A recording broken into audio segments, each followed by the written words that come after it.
girls to be inoculated against a sexually transmitted virus.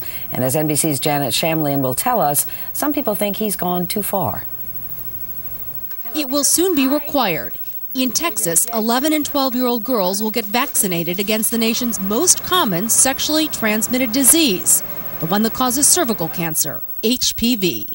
If it's going to save my daughters from cancer, to me it's a no-brainer. I don't know that I'd want to have to do it. I think it should be a parent's option. By virtue of the executive order, Texas Governor Rick Perry sidestepped any debate. I'm offended.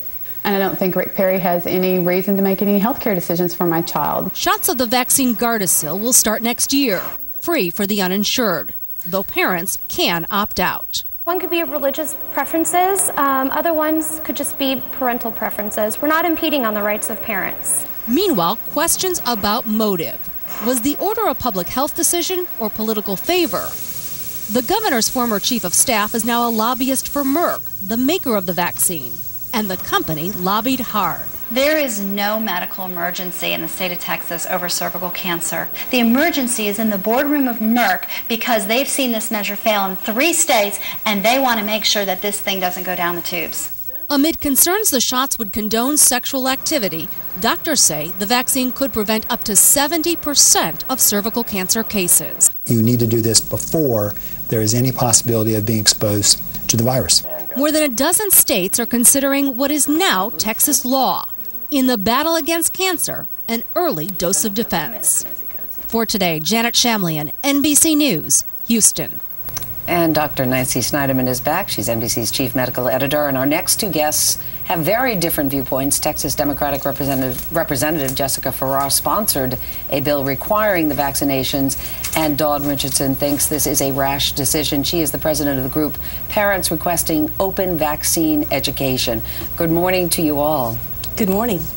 Good morning. Dawn, I want to start with you because you are opposed to the mandate of the vaccine. You'd like it to be debated in the legislature. Why do you feel so strongly about this?